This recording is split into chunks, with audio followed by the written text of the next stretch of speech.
The grand hall of the Galactic Council was a sight to behold, a vast chamber suspended in the void of space, illuminated by the swirling colors of nearby nebulae, visible through its transparent dome. The architecture was a marvel of alien ingenuity, with sweeping arcs of crystalline metal and pulsating light conduits that hummed with energy. Representatives from thousands of species occupied the chamber, each seated in designated sections reflecting their physiology. Floating platforms for the gaseous forms, aquatic chambers for the amphibians, and towering thrones for the colossal beings. The sheer diversity was breathtaking, a testament to the unity forged among the stars. At the center of this assembly, where attention was most focused, stood Zefrak, an elder of the Zyran species. The Zyrans were an ancient race, their translucent jellyfish-like forms constantly shifting in hues that conveyed their emotions and thoughts. Zefrak's glowing tendrils extended outward, their bioluminescent core pulsating as they addressed the council. "Esteemed members of the Galactic Council," Zefrak began, their voice a harmonic blend of sound and telepathic resonance. "I come before you not as a representative of my species, but as a voice of caution, a harbinger of the consequences you are poised to unleash." The chamber hushed slightly, though skeptical murmurs persisted. Many present saw the Zyrans as relics, wise but overly cautious, their warnings often dismissed as the ramblings of a species long past its prime. Still, the floor was Zefrak's, and they commanded a degree of respect that could not be ignored entirely. "I speak of Earth and its inhabitants, the humans," Zefrak continued. "A fledgling species, yes, but one with a history that should give us pause. They are a race defined by resilience, innovation, and, most critically, a capacity for vengeance unmatched in this galaxy. Often obliterated completely," Zefrak continued, "but they are not the exception but the rule." Laughter rippled through the chamber, a cacophony of alien sounds from throats, tentacles, and other vocal appendages. Ambassador Krixar of the Zorathian Empire, a massive being whose cobalt-blue exoskeleton reflected the chamber's light, leaned forward, his mandibles clicking in amusement. "Humans?" Krixar scoffed. "Those primitives? Their ships are barely capable of interstellar travel. Their weapons are toys compared to our arsenals. Why should we fear them?" Zefrak's form darkened momentarily, a sign of frustration. "Because their strength does not lie in their technology, Krixar. It lies in their will. Strike at them, and you will not defeat them. You will awaken them. Every loss they suffer will become fuel for their determination. Every act of aggression will forge a deeper resolve. They will not simply fight. They will pursue you, adapt to you, and in time they will surpass you." A low rumble of discontent spread through the chamber. The idea that a race as young as humanity could pose a threat to the Galactic Council was absurd to most present. They had subjugated countless worlds, pacified entire civilizations, and absorbed them into the Council's vast dominion. Humanity, to them, was just another species to be brought to heel. "Enough of this melodrama," Krixar growled. "The Zyran speaks from a place of fear. Their own world was nearly destroyed millennia ago, and they see shadows in every corner. We are the Galactic Council. Our fleets span the stars. Our technology is millennia ahead of anything the humans could muster. If they resist, we will crush them swiftly." There were nods of agreement from many quarters, but not all. A few representatives, those who had studied the humans more closely, remained silent, their expressions unreadable. Zefrak, undeterred, pressed on. "And why?" she asked. "You misunderstand," they said, their glow intensifying. "The humans are not like the others we have encountered. They do not bow easily. They do not forget. And they do not forgive. If you strike at them, they will not see it as a conflict to be won or lost. They will see it as an affront to their very existence. And they will dedicate themselves to erasing that affront, no matter the cost. Zevrak paused, allowing their words to settle. The chamber was quieter now, though disbelief still lingered. "You may laugh," Zevrak concluded, "but I implore you to reconsider. Do not attack the humans. Leave them be, or risk igniting a fire that will consume us all." The council voted later that day. Zevrak's warning was recorded in the archives, noted as a minority opinion, and promptly dismissed. The decision was nearly unanimous. Humanity would be brought into the fold, by force if necessary. The council had faced countless rebellions and insurgencies over the centuries, and none had endured for long. The humans would be no different, or so they believed. The invasion began with precision and overwhelming force. The council's fleet, a vast armada of ships, larger than cities, descended upon Earth with the confidence of a predator stalking helpless prey. Humanity's defenses were laughably inadequate in comparison. Earth's cities fell one by one, their infrastructure crumbling under the barrage of advanced weaponry. But something unexpected happened. Humanity did not surrender. Instead, they adapted. In the chaos of the invasion, scientists and engineers worked in hidden bunkers, dissecting captured alien technology.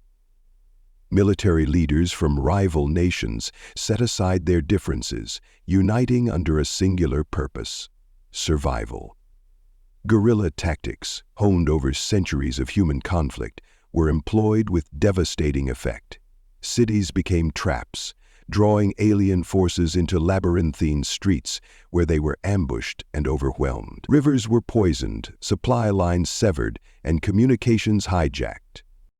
The invaders, accustomed to swift victories, found themselves bogged down in a protracted and bloody conflict. For every human stronghold they destroyed, they lost entire fleets to sabotage and cunning counterattacks. Humanity, despite its losses, grew stronger with each battle. Admiral Turenne, a veteran of countless campaigns, began to sense the tide turning.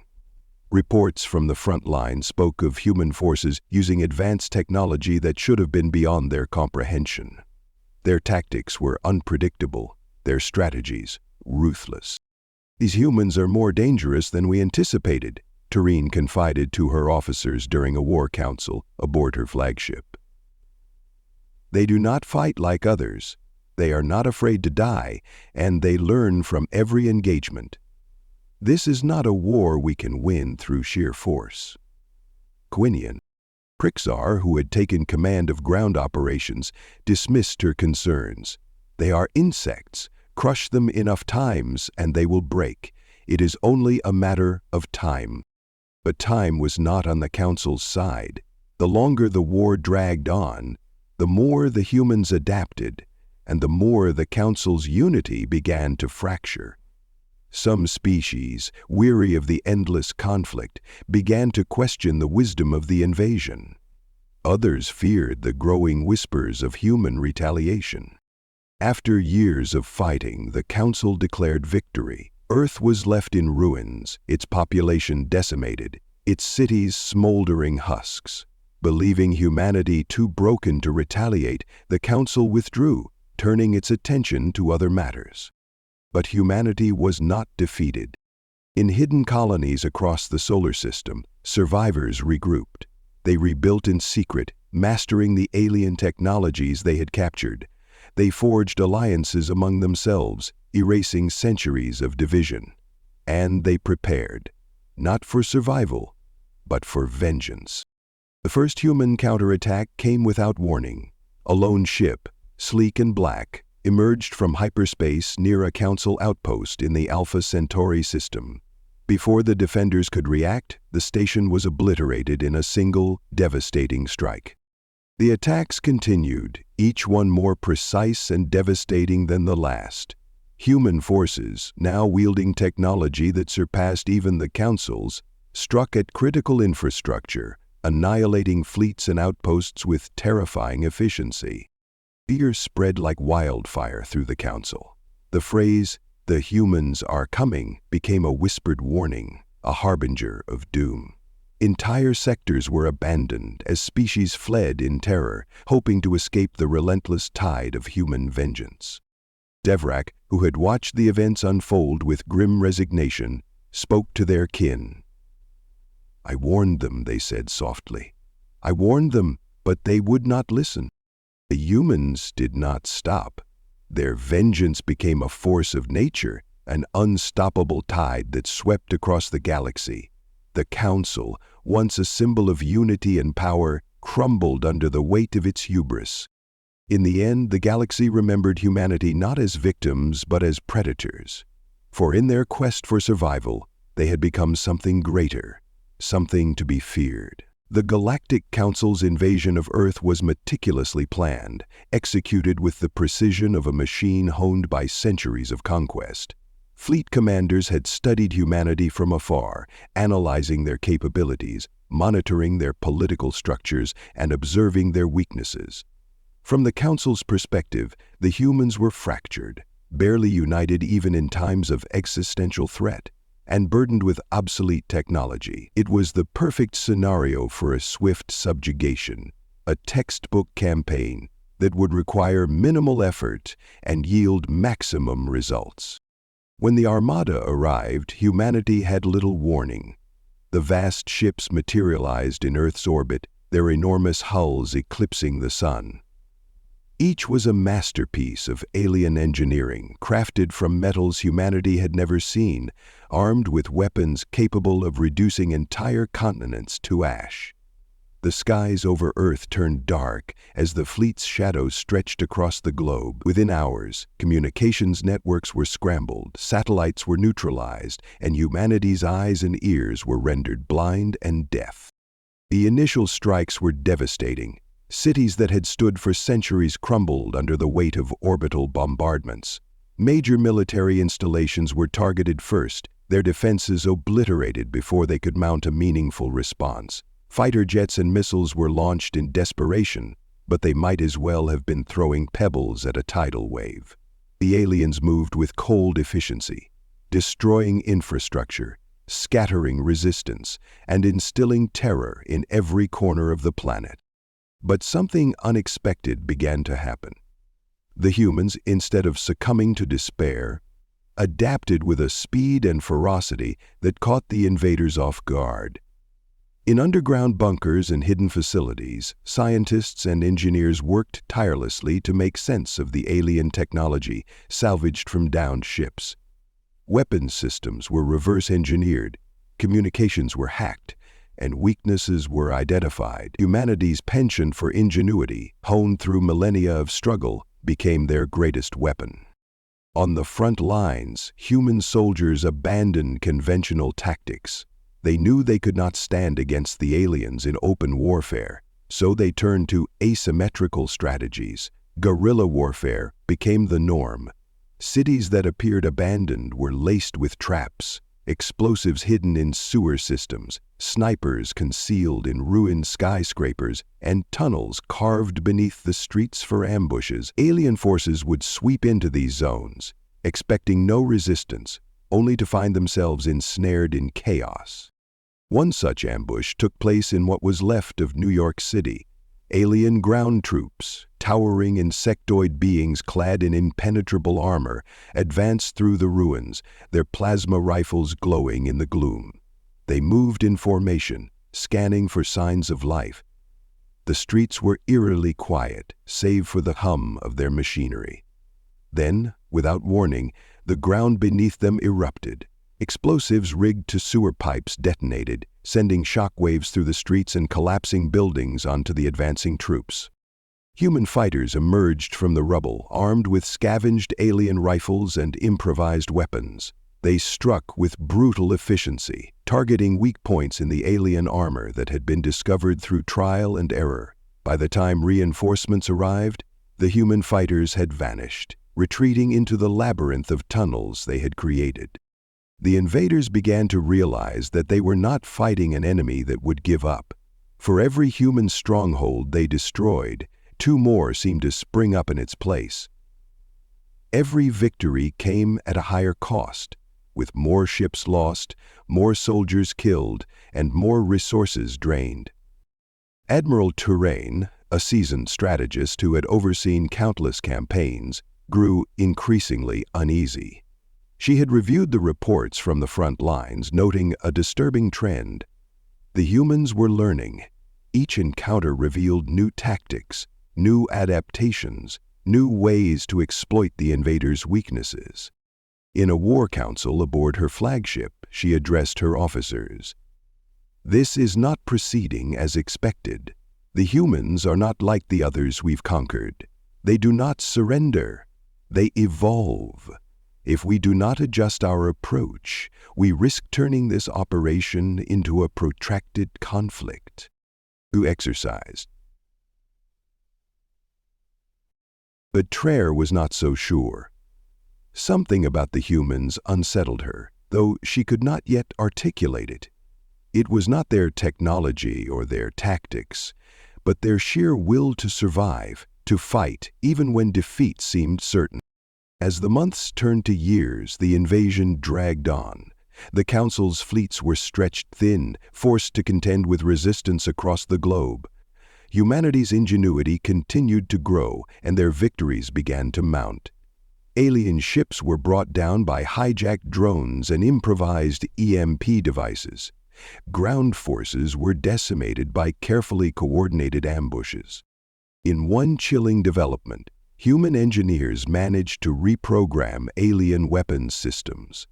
An orbital bombardment, intended to wipe out a resistant stronghold, was redirected mid-strike, destroying an entire alien command center instead. The psychological impact of such events was immense. The invaders, once confident in their superiority, began to fear the humans as something far more dangerous than they had anticipated. Admiral Touraine was the first to openly suggest retreat. "This campaign is unsustainable," she told the Council in a remote transmission. "The humans are no longer merely defending their planet, they are retaliating. They have turned our own technologies against us. If we continue, we risk not just defeat, but the loss of our reputation across the galaxy." Her warning was met with scorn. The Council, driven by hubris, refused to entertain the idea of retreat. To admit defeat to a species as young and unproven as humanity was unthinkable.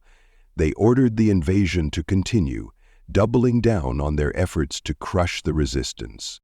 But the tide had already turned. Humanity's ability to adapt, innovate, and endure proved to be an insurmountable challenge. The invaders found themselves fighting a war of attrition on a planet that seemed increasingly hostile to their presence. When the Council finally declared victory, it was a hollow proclamation. Earth was left in ruins, its cities smoldering, its population reduced to a fraction of what it had been. The Council's fleets withdrew, battered and diminished, believing the humans too broken to recover. They turned their attention elsewhere, confident that the threat had been neutralized. They could not have been more wrong. In the aftermath of the invasion, humanity did not falter.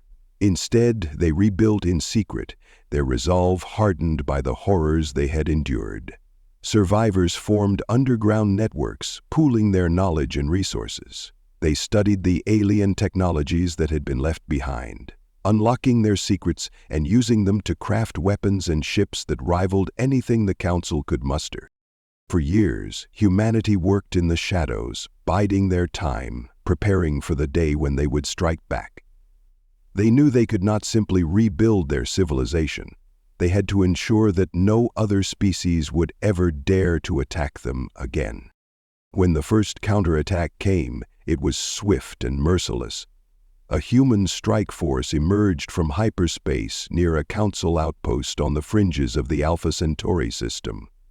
The outpost's defenses, designed to repel small raiding parties, were obliterated in minutes by human weapons that had been enhanced with alien technology. The attack sent shockwaves through the Council. Humanity, which they had dismissed as broken and defeated, was not only alive, but stronger than ever. What followed was a campaign of vengeance that spanned the galaxy. Human forces, operating from hidden bases and utilizing advanced stealth technologies, struck at key Council targets with surgical precision. Entire fleets were destroyed in ambushes. Supply lines were severed, leaving colonies to starve. Outposts were annihilated before they could send distress signals. The Council, once a symbol of unity and power, found itself on the defensive. Its fleets, scattered and demoralized, struggled to contain the human threat. Panic spread as reports of human attacks grew more frequent and more devastating. The phrase, "The humans are coming," became a whispered warning, a death knell for those who heard it. Admiral Tureen, now retired, watched from her homeworld as the Council's forces crumbled. She had warned them, but they had not listened. The humans were relentless, their vengeance as unyielding as the tide. In the end, humanity's fury reshaped the galaxy. The Council, once a beacon of order, was dismantled piece by piece. Entire civilizations, fearing the wrath of the humans, severed ties with the Council and sought peace with Earth. Humanity, in their quest for survival, had become something far greater, an unstoppable force, a legend etched into the stars. The stars above the outer rim of the galaxy were silent witnesses to a new kind of warfare. The remnants of the Galactic Council's fleets, once vast and invincible, now limped through the void, their formations scattered and disorganized. What had once been the most formidable military force in the galaxy was reduced to fragmented squadrons, their morale shattered and their numbers dwindling with each passing cycle. They were not simply retreating from a battlefield. They were fleeing from a predator.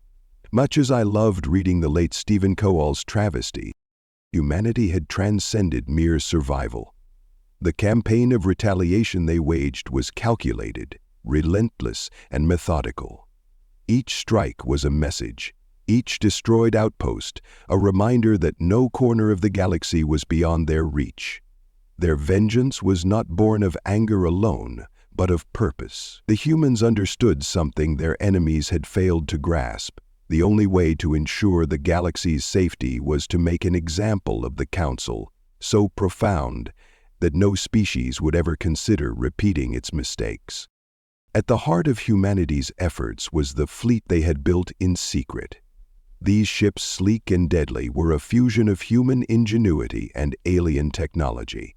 They carried weapons that could pierce the strongest of Council shields and engines capable of faster-than-light travel that defied traditional constraints.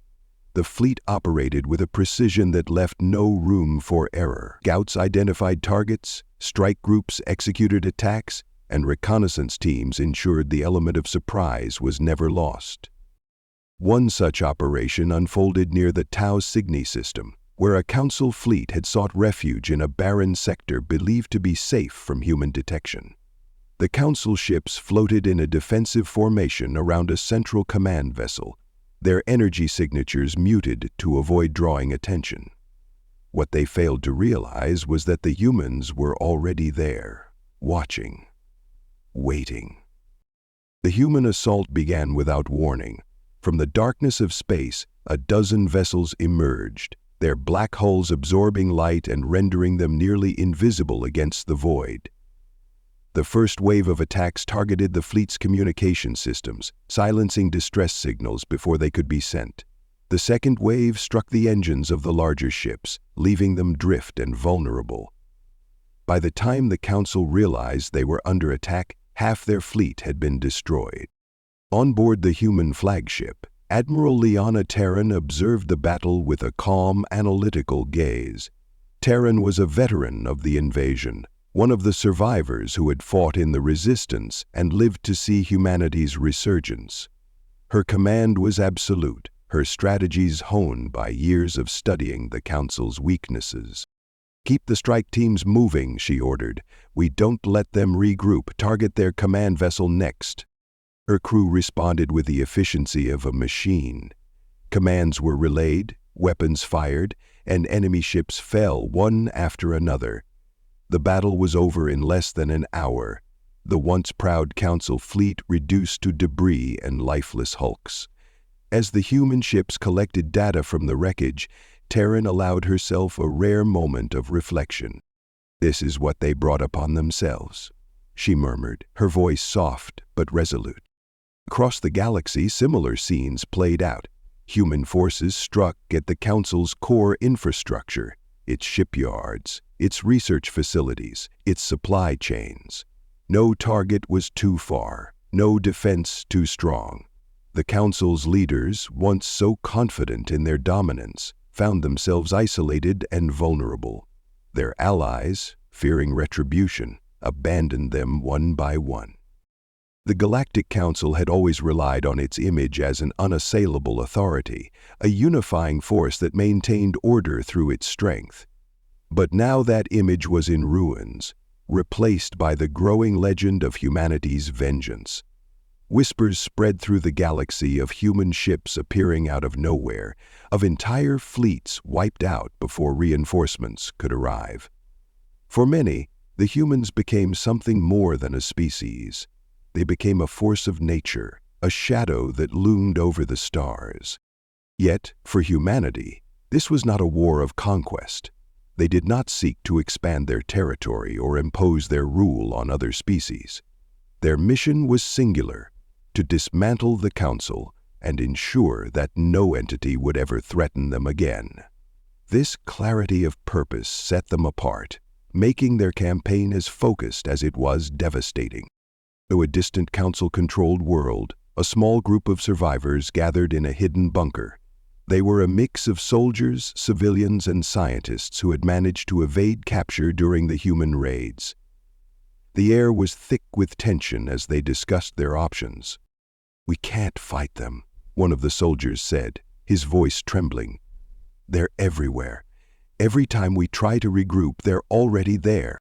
"We need to surrender," a scientist argued. "Maybe if we offer reparations, they'll leave us alone." The leader of the group, a seasoned officer named Zarek, shook his head. "You don't understand. This isn't about negotiation. This isn't about politics or territory. This is retribution. They won't stop until the Council is gone, completely." The others fell silent, the weight of his words sinking in.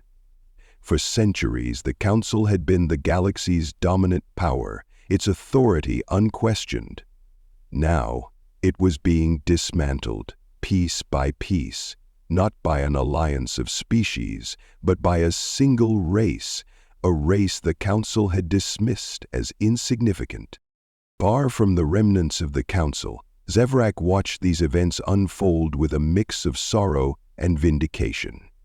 The elder Zyran had tried to warn the Council, but their warnings had been ignored, their wisdom dismissed as paranoia. Now, as reports of human victories flooded the galaxy, Zevrak saw the prophecy they had delivered in the Grand Hall come to fruition. "They would not listen," Zevrak said to their apprentice, a younger Ziran who had taken an interest in humanity's rise. "They believed their strength was absolute, their dominance unchallengeable. They could not comprehend that their arrogance would be their undoing." The apprentice's bioluminescent patterns flickered with curiosity. "Do you believe the humans will stop once the Council is gone?" Scrambler's silver face flickered back. Zevrak was silent for a moment, their form dimming as they pondered the question. "I do not know. Their vengeance is as much a part of them now as their resilience. They have become something new, something that the galaxy will fear for generations to come. Whether they can find peace after this, only time will tell." As the campaign against the Council reached its final stages, humanity's leaders convened in secret to discuss the future. The war had unified them in a way that nothing else could have. Old divisions, national borders, and ideological conflicts had been swept aside in the face of a common enemy. Now, with victory within reach, they faced a new challenge: what to do with the power they had amassed. Admiral Terran spoke first, her voice steady. "The Council is crumbling. Their fleets are in disarray, their worlds in chaos. Soon they will be nothing more than a memory. But we cannot become what they were. We must decide what kind of galaxy we want to live in." The others nodded, their expressions somber. Humanity's rise had been born of necessity, but with that rise came responsibility. They had shown the galaxy what they were capable of, and that power could not be wielded lightly. In the end, humanity chose a path of cautious restraint. They did not seek to dominate the galaxy, but they made it clear that they would never again allow themselves to be vulnerable. They established alliances with species that had suffered under the Council's rule, offering them protection and support. At the same time, they continued to build their strength, ensuring that no threat, no matter how distant, could ever catch them unprepared. The Galactic Council was no more. Its remnants faded into obscurity, its leaders scattered and powerless. In its place, a new order emerged, one shaped by the lessons of the war and the indomitable will of a species that had defied the odds. Humanity had rewritten the rules of the galaxy, proving that even the smallest spark could ignite a fire that consumed the stars. The galaxy would remember the humans, not as victims, but as a force to be reckoned with, a species that had turned their darkest hour into a beacon of strength. And in the silent void of space, where the remnants of battles drifted like ghosts, the legend of humanity's vengeance would echo for eternity.